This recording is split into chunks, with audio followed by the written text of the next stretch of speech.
So-called pro-gun Republicans have done it again. They looked us in the eyes, promised to fight for our rights, waved the Second Amendment around like a flag during campaign season, and when it actually mattered, when they had the opportunity to finally get something done, they folded, and not quietly either. They let the thing fall apart in front of us while pretending they were still on our side. If you're not angry yet, you should be.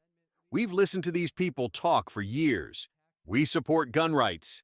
We'll defend the Second Amendment. But what does that mean when action time comes and they do nothing? Or worse, stand by silently while someone unelected shuts it all down. This wasn't just a bill. It was the bill. It had momentum. It had language that could have changed everything, and it got gutted. This isn't about political games anymore. This is about knowing who actually stands with us and who's just saying the right things because they think that's what we want to hear. There's a difference between a fighter and a fraud, and now we're seeing that difference in full color. I'm not interested in excuses. I don't care who's working behind the scenes. If you had power and didn't use it, you're part of the problem. That's the line we're drawing today. Let's talk about what was actually on the table here, because this wasn't some symbolic resolution or a weak amendment buried in 1,000 pages. This was real. The Hearing Protection Act and the Short Act were both set to be folded into a massive piece of legislation, what some were calling the Big Beautiful Bill. And I'll be honest, at first, it looked like it might actually happen. Finally, some movement on one of the most absurd, outdated gun control policies in place, the $200 tax on suppressors. Now, for anyone new to this, yes, you heard that right. You've been forced to pay $200 to the federal government just to own a piece of metal that reduces noise. Not eliminate it. Not make your guns silent. Just bring the volume down a bit so your hearing doesn't get destroyed.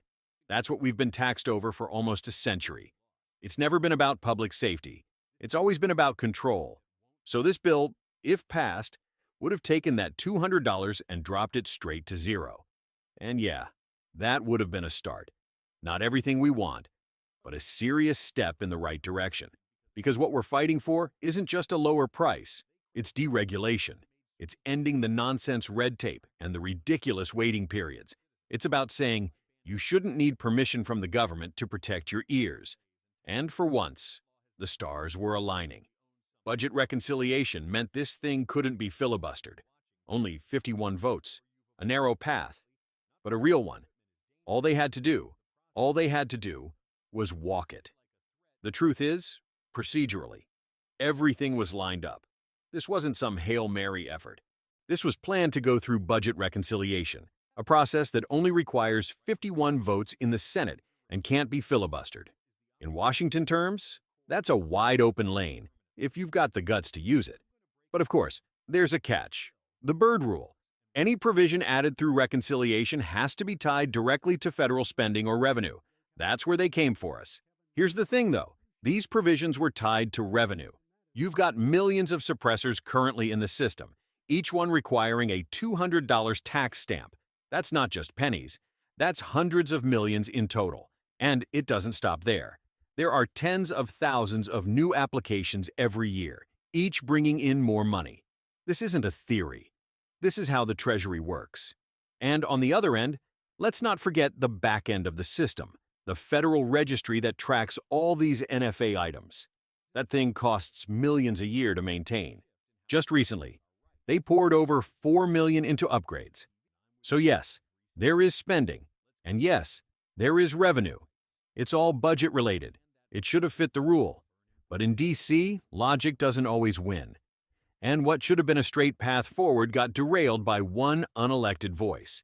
That voice belonged to none other than Elizabeth McDonough, the Senate Parliamentarian. You might not know the name, and frankly, most people don't. She's not elected. She doesn't run for office. But in this case, she held more power over your Second Amendment rights than half the Senate combined. And let's not forget, she was appointed back in 2012 by none other than Harry Reid. Yeah, that Harry Reid. It was her ruling that torpedoed the pro-gun language from the bill.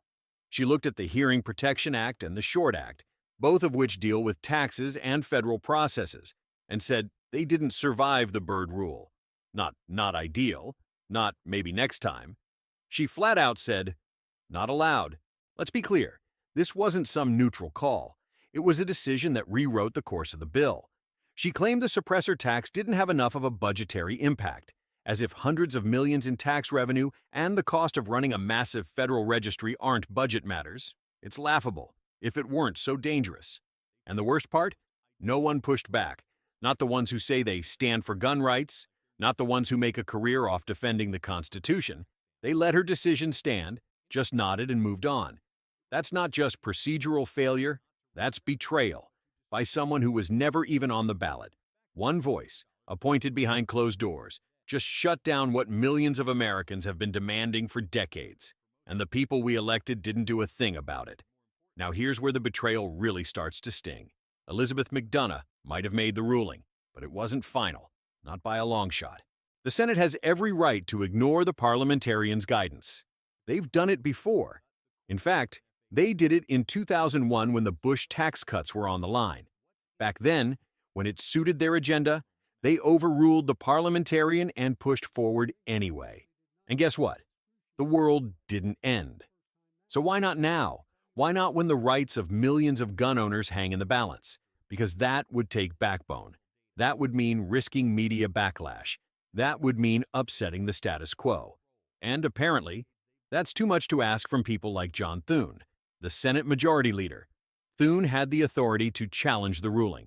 He could have stood up, called it what it was, arbitrary, inconsistent, political, and moved ahead regardless. But instead, he chose the easy route, silence. You won't find his name co-sponsoring the HPA. You won't hear him raising hell about the decision. What you will find is a lot of generic talk on his website about protecting the Second Amendment and fighting for liberty. Sound familiar? It's the same old game. Campaign season patriotism, followed by legislative cowardice. And the result? Gun owners lose again, because those with power refuse to use it. This isn't just about one man. It's about a pattern.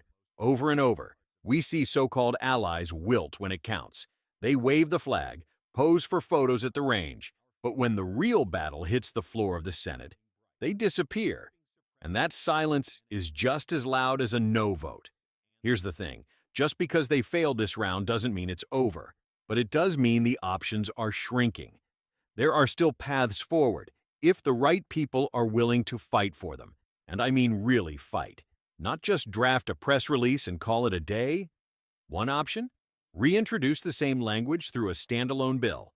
Clean, simple, direct. Sounds great in theory. But let's be honest, it's dead on arrival. We don't have the votes for that in this Congress, and we sure don't have the bipartisan courage to push it through. The House might pass it, but it'll get buried in the Senate before it ever sees daylight. A better shot? Attach it to a must-pass bill. Something like the National Defense Authorization Act. That's been done before, like when veterans' gun rights were restored by slipping it into a military funding package.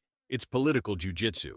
You force their hand by tying the Second Amendment to something no one wants to vote against. Is it ideal? No. Is it smart? Absolutely.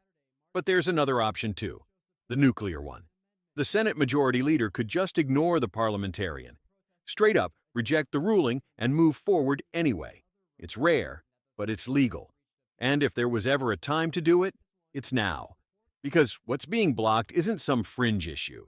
It's a core constitutional right. But again, that requires willpower. And that's the part we're not seeing. Not from leadership, not from the ones who claim to be on our side. The tools are there, the path exists. What's missing, still, is the courage to take it. Now, before we throw every name in D.C. into the same pile, let's be fair. There are a few people who stepped up. A handful of lawmakers actually did the work. Ben Cline, for example, was out front pushing the Hearing Protection Act again this year. So was Andrew Clyde, who's been one of the few consistently introducing Pro-2A legislation without hiding behind party excuses. They're not perfect. No one in that building is. But they showed up. They didn't just talk about the Second Amendment when it was convenient. They filed real legislation. They fought to get it included.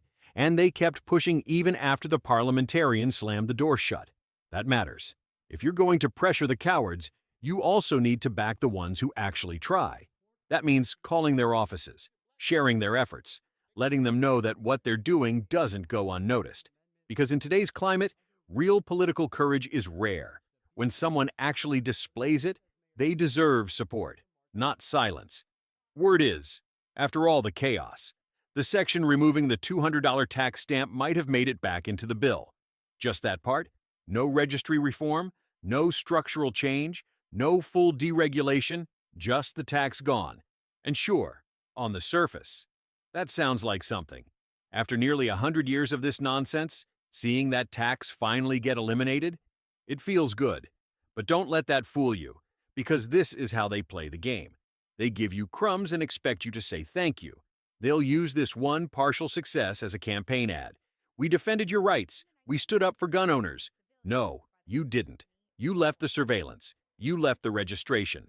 You left the process that treats ordinary citizens like criminals for buying something as simple as a tube of aluminum. You didn't fix the system. You just put a little tape over the worst part. And the worst part? They'll stop here. They'll say this was a win and never revisit the issue. That's the real danger. Not just the bureaucracy, but the illusion of progress, the excuse to do nothing more. Gun owners didn't fight for 30 years just to save a few $100. We fought to be free from federal overreach. So yeah, if the tax goes, great. But don't let anyone pretend the fight is finished, because it isn't. Not even close. What just happened wasn't some small procedural glitch. It was a moment of truth. We saw, in real time, who had the courage to act and who ran for cover. And we need to remember that, because this isn't just about this one bill or this one session of Congress. This is about a decades-long battle that we keep losing by inches because we're told to be patient, to be practical, to take what we can get, no more. This was the best shot we've had in years. Everything lined up, political timing, legislative tools, public support, and it still got derailed by a single unelected official and a room full of politicians who didn't have the guts to fight back. If we let this go, if we just move on and say, well, at least we got the tax part, then we're giving them permission to do it again. Pressure works, public attention works, they count on our fatigue, they count on us forgetting. Don't. Remember this vote. Remember who showed up. Remember who disappeared. And when the next election comes, local, state, federal, use that memory. Call their offices, share their votes. Don't let them bury this under empty slogans and smiling campaign ads. We're not asking for special treatment. We're demanding our rights, real, full, unfiltered constitutional rights. No registry, no tax, no compromise. This was supposed to be our win. Let's make sure it still can be.